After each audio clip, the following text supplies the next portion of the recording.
Late Victorians. The state of mind prevailing during the final decades of the 19th century was characterized previously, in the introduction to the Victorian age, as typical neither of the earlier Victorians nor of the 20th century. As a result of their between-centuries role, writers of the 1880s and 1890s are sometimes styled late Victorians, a perfectly legitimate label, chronologically speaking, and sometimes, more ambiguously, the first of the moderns. In this anthology, we retain as late Victorians those writers who made their chief contribution before 1900.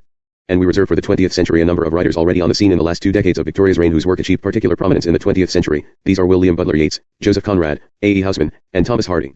The treatment of Hardy's writings exemplifies this principle. He was born 15 to 20 years before most of the writers of the 80s and 90s, and his last 2 great novels, Tess of the d'Urbervilles and Jude the Obscure, were published in 1891 and 1896 respectively.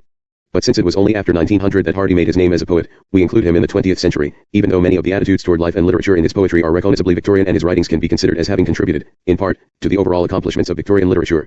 To be sure, the same generalizations might be made about Gerard Manley Hopkins, whom we include in the Victorian section because he wrote during the Victorian period even though his work was not published until 1918, when it had a great effect on modernist poets and critics.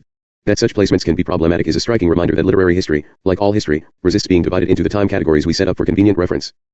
The writers most closely identified with the fin de siècle, the French for literally, end of the century, a phrase often used in connection with this period, were proponents of art for art's sake. They believed that art should be restricted to celebrating beauty in a highly polished style, unconcerned with controversial issues such as politics. These tenets are perhaps most frequently associated with Oscar Wilde, but the aesthetes, as these artists and writers were called, included painters such as James McNeill Whistler, critics such as Arthur Symons, and the young Yeats. In 1936, when Yeats in old age was compiling an anthology of modern verse, he looked back, as he often did, to the group of poets of the 1890s to which he had once been attached.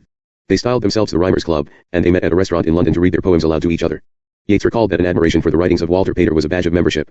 Indeed, the first poem in his anthology is a passage of Pater's prose that Yeats prints as verse. The passage about the Mona Lisa in Studies in the History of the Renaissance, 1873, that begins, "She is older than the rocks among which she sits."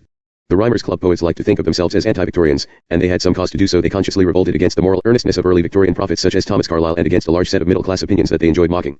Even Matthew Arnold, although appreciated for his ridicule of middle-class Philistines, was suspect in the eyes of the aesthetes because he had attacked, in his essay on William Wordsworth, the French poet Théophile Gautier, whom they viewed as a chief progenitor of the aesthetic movement. What Alfred, Lord Tennyson called in 1873 poisonous honey stolen from France was, in the 1890s, favored fare. Yet the credo of art for art's sake also had roots in the writings of earlier 19th century British writers. The poets of the aesthetic movement were in a sense the last heirs of the Romantics. The appeal to sensation in their imagery goes back through Dante Gabriel Rossetti and Tennyson to John Keats. They developed the sensationalism much more histrionically than did their predecessors, however, seeking compensation for the drabness of ordinary life in melancholy suggestiveness, anti-bourgeois outrageousness, heady ritualism, world weariness, or mere emotional debauchery, qualities that led some critics to denounce the fin de siècle as a time of decadence and degeneration. But the importance of this era of English literary history does not lie in its writers' sensationalism and desire to shock. Their strongly held belief in the independence of art, their view that a work of art has its own unique kind of value that, in T.S. Eliot's phrase, poetry must be judged as poetry and not another thing, is what most strongly influenced later generations. Not only did the aesthetic movement nurse the young Yeats and provide him with his lifelong belief in poetry as poetry rather than as a means to some moral or other end, it also provided some of the principal schools of 20th century criticism with their basic assumptions. Art for art's sake was in the 90s a provocative slogan. In the modern period, many leading critics, Yusu ally associated with the tenets of new criticism in North America, and practical criticism in Great Britain, were largely concerned with demonstrating the uniqueness of the literary use of language.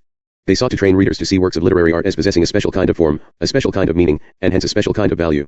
In this regard the later critics were the heirs of the 90s, however much they modified or enriched the legacy. It was the poets of the fin de siècle, too, who first absorbed the influence of the French symbolist poets, an influence that became pervasive in the 20th century and is especially strong, in different ways, in the poetry of Yeats and Eliot. Though this era is characterized as decadent, the poetry of the period was more various than that label suggests. Much as Wilde and Aubrey Beardsley expanded the range of male literary identity through their dandyism and effeminacy, women writers of the aesthetic movement such as the pseudonymous Michael Field, Catherine Harris Bradley and her niece Edith Emma Cooper, and Mary Elizabeth Coleridge made equally untraditional claims for women's experience, as Field translated and elaborated on Sappho's poems and Coleridge took on the witch's voice. There were also poets, such as William Ernest Henley and Rudyard Kipling, whose tone was strenuously masculine. They embraced the values not of languid contemplation but of a life of action, and they shared a commitment to realism that links them to naturalist novelists of the decade such as George Gissing and George Moore. Henley's realism appears in his grim sketches of hospital experiences, and Kipling's in his distinctive recreation of the lives of common soldiers in the British Army in India and Africa. Realism of another brand is evident in the tightly crafted dramas of the playwright Bernard Shaw. Works such as Mrs. Warren's Profession, 1898, reveal that some late-century artists wanted to engage with the pressing social, moral, and political issues of the day, and strove to challenge their audiences with thorny problems. Readers were unsettled, too, by one of the best-selling novellas of the period, The Strange Case of Dr. Jekyll and Mr. Hyde, 1886.